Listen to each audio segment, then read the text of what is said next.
Lord forgive me for this trap shit. Sergeant Smack making backflip. Telly Hank with the action. With the vital speaking Spanish. Frank Matthews, how I vanish. Poof. Came back like I'm King Tut. Gold BBS is on a beamer. When Fat Cat was 10 queens up. Ball off the profit, not the re-up. Fly like Puerto Rican Jesus. Uptown like I'm Baby May. Just caught a touchdown from the bay. It is now your duty to determine within the limits prescribed by law the penalty which shall be imposed as punishment for these offenses. We, the jury, unanimously find that the state has proven beyond a reasonable doubt that the statutory aggravating circumstance or circumstances so listed above outweigh any mitigating circumstances. Therefore, we, the jury, unanimously find that the punishment for the defendant, Jessie Dotson, shall be death. A developing story we're following. The man accused in the mass murder that got nationwide attention goes to court to get a change of venue. It happened at a home on Leicester Street. Jessie Dotson is accused of killing 6 people, including 2 children, and stabbing 3 other children who managed to survive. He faces the death penalty if convicted. Today, Dotson and his lawyers were in court pleading their case. News Channel 3's Stephanie Skurlock is live with what happened. Stephanie? Well, April, the judge heard arguments from both sides in this case today in this change of venue motion. Jessie Dotson and his lawyers want to have a jury selected from outside Shelby County to hear his case. Jessie Dotson is escorted into court by 2 Shelby County deputy jailers. Soon after, his lawyers make a case for why the jurors who decide his fate should come from outside of West Tennessee. Defense lawyers say a huge amount of publicity has prejudiced potential jurors. They cited the cable network show The First 48 that aired the confession Dotson gave police, as well as the many news stories done on Dotson and the crime. We see the questions that people ask us about the case that are different than the questions we've seen and the number of cameras here today. This is just a different kind of case, and of course it's getting a different kind of attention. Prosecutors say publicity is expected because it was such a serious crime. They pointed out the number of broadcast and print stories dwindled significantly after the first month of Dotson's arrest. There was a slight surge after the First 48 ran its episode featuring Dotson, but since then, they say, there's been little publicity. The crime was committed here, and I think that they could be fair and impartial and hold the state to its burden and expect some proof and not just rush to a judgment based on a news story. I think that that's not being fair to the people in Shelby. Developing story of the Leicester Street murder trial, a setback today for defense attorneys representing accused killer Jessie Dotson. A judge ruled the guardian for 3 young survivors of the attack does not have to allow the defense to interview the children. It was a statement from one of those victims that led to Dotson's confession. But will the children take the witness stand when their uncle faces a jury? On your side, investigator Scott Knoll is live with details. Scott. Well, Claudia, at the time of the attack, the oldest surviving victim was 9, the youngest only about 2 months old. Well, 2 years have passed, but even now prosecutors say they have serious concerns about putting them on the witness stand. As prosecutors and defense attorneys sort through 2,400 photos and nearly 300 names of potential witnesses, there are 3 people who could be key to convicting Jessie Dotson. They are the only 3 survivors of the vicious March 2008 attack inside 722 Leicester Street. But their combined ages now just 20 years old. The concerns are that, how will they respond to being on a witness stand more so than anything else, what they do when they get on there as far as what they recall, what they remember, because again, these are children who have been through a trauma. In fact, neither side seems to know what to expect from the children.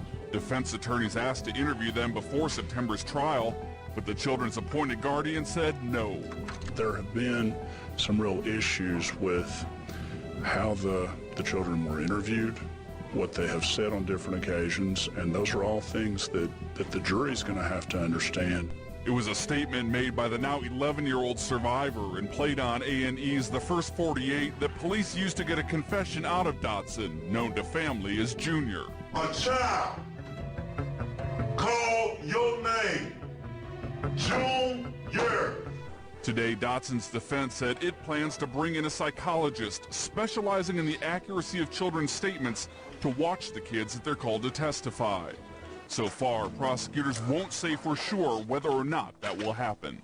There are concerns, but again, those are the things you have to do when you put on a trial like this. They were victims and they were witnesses, and so we'll look at that and make those determinations, but surely there are concerns. Of the 286 names on a witness list, prosecutors expect to call between 50 and 60 to testify during next month's trial. We're told that testimony could last anywhere between 2 weeks and a full month. Reporting live, I'm Scott Knoll, WREG News Channel 3.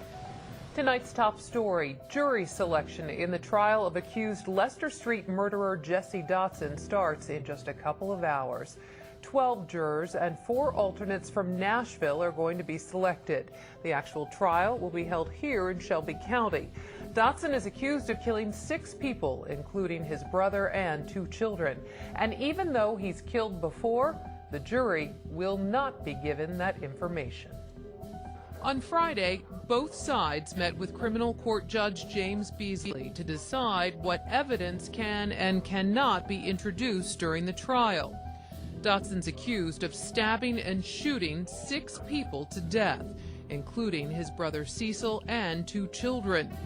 Prosecutors will be allowed to mention Dotson was in prison before. They will not be allowed to tell jurors how much time he served or that his previous conviction was for murder. What's relevant to that and goes to his state of mind is the fact that he was not, under any circumstances after he killed his brother, going back to jail. So you see, in order to prove that, you've got to mention that he had been in jail. It's public knowledge that Jessie Dotson was convicted of murder back in the early 90s, and the judge has told the state that they can't get into that, and the state knows that, and if a witness was to blurt something like that out, that would probably necessitate a mistrial in a case like this. 3 children survived the March 2008 attack. At least one of them is expected to take the stand. Prosecutors need to prove intent and premeditation to win this case. And part of that goes into how upset he was with the way his brother was treating him when he was just got out of jail, and even made comments that he was tired of Cecil introducing him to everybody as someone who had been in jail. Jurors also won't be allowed to see Dotson's confession, which appeared on the television show The First 48. Without the confession and without knowledge of his prior murder conviction, Dotson's attorney stands a better chance convincing the jury that his client didn't commit one of the worst mass murders in Memphis history. Yo, we back. It's your boy Popalot. Mobb. We on our way to Tennessee with it. And y'all already know we on our way to Memphis with it. The M-Town. Shout out to everybody in the city. Y'all get in the comment box below and flood that bitch down. Meet us on Leicester Street. Matter of fact, anybody tuned in, y'all go get y'all Bible because y'all going to need it after this one. Now, today we are going to be covering a guy by the name of Jessie Dotson. But y'all the mob, so y'all know I can't hold it. I'm getting Uncle Ice feelings off of bro. And if y'all don't know already, and I give y'all the rundown, y'all gonna know after that. Now, Jessie Dotson and just Leicester Street alone, and particularly 722 Leicester Street in the city of Memphis. And that's gonna be the location of one of the city's, if not the worst, mass murders that ever occurred in Memphis history. Now, the outcome of this situation is heart-wrenching, but when you hear the details, it gets heartbreaking. Now, we could talk about Jessie Dotson and his brother Cecil, but I would rather reference something from Genesis, from the Bible, and it's Cain and Abel, because this is almost a case that that's what it screams out to me, besides Uncle Ice. Now, the details surrounding this is Jessie Dotson had just returned home from a murder that he had committed in the early 1990s. Now, based on the research that I got from court transcripts, this horrific act would take place on a Saturday, March 1st, 2008. Now, according to those transcripts, Cecil and Jessie's father, Jessie Sr., as well as their half-brother, William Waddle, were at Cecil's apartment so they can watch a University of Memphis basketball game. Now, something would occur where they weren't able to receive the broadcast of that basketball game, and Jessie Sr. would end up leaving Cecil's house at around 6 or 6:30. Not long after that, William Waddle would leave the property at about 10:30 or 11 p.m. Now, sometime through the course of the night, I want to say that Cecil and Jessie got into some sort of disagreement. Now, the news would depict it as being an issue over Jessie not liking the fact that Cecil would introduce him as somebody that just came home from jail. Now, being in the black community, a lot of the times when you have somebody that just came home, especially if they're in your family, a lot of times that's how they're going to get introduced, point blank, period. And me being me, just thinking about it, I'm like, I wonder why is that? And I'm just going to put it in my perspective. It's just because, like, a lot of times you get jail niggas that just came home, especially in my family, you don't know what they going to do, what they going to say, what's going to happen. It's almost like having a drunk homeboy or something like that. So you kind of put that fear of warning out there, like, yo, it's my cousin such and such. He just came home from jail. Almost like you would mention somebody that just came from Atlanta, or, yo, this is my cousin from Detroit. Jail is just the state that they was in, for real, for real. That's just real trail spill shit.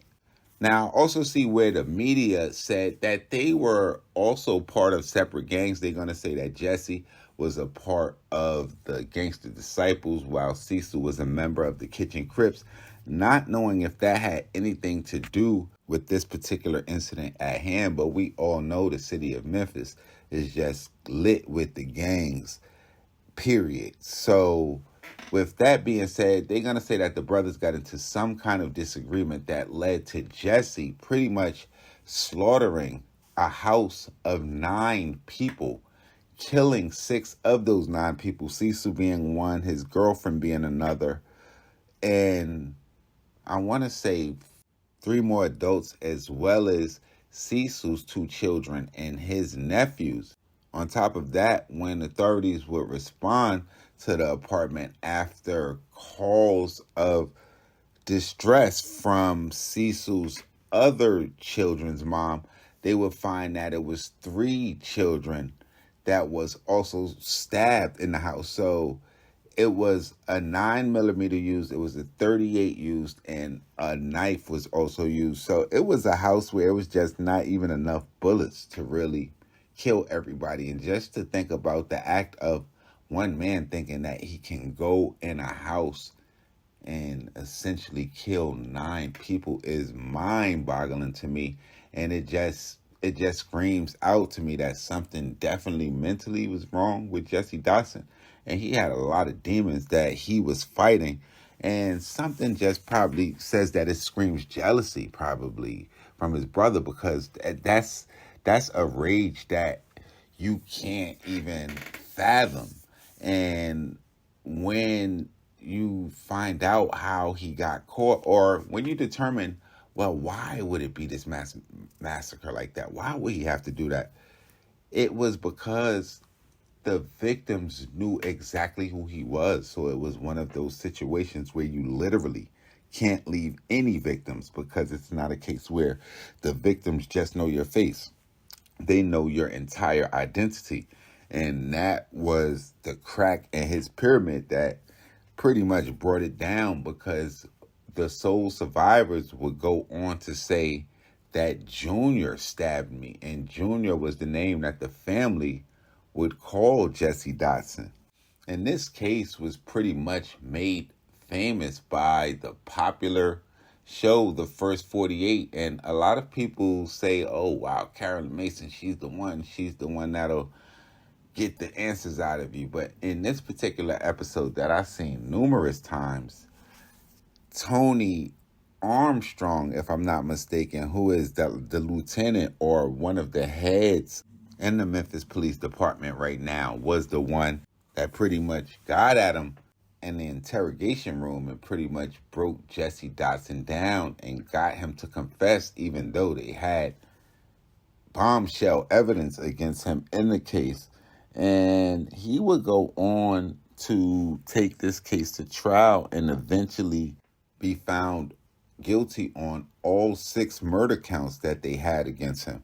Now, this is going to rank as one of the most tragic stories, not in only Memphis history, but just to me in the history of the story that I covered on here.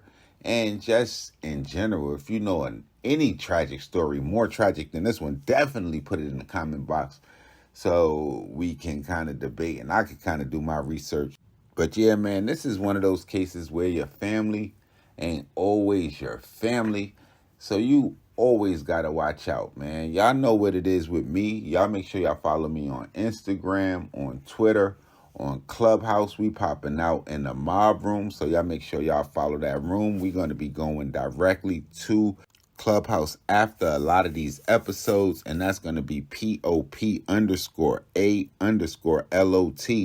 on Twitter, on Instagram, on Clubhouse.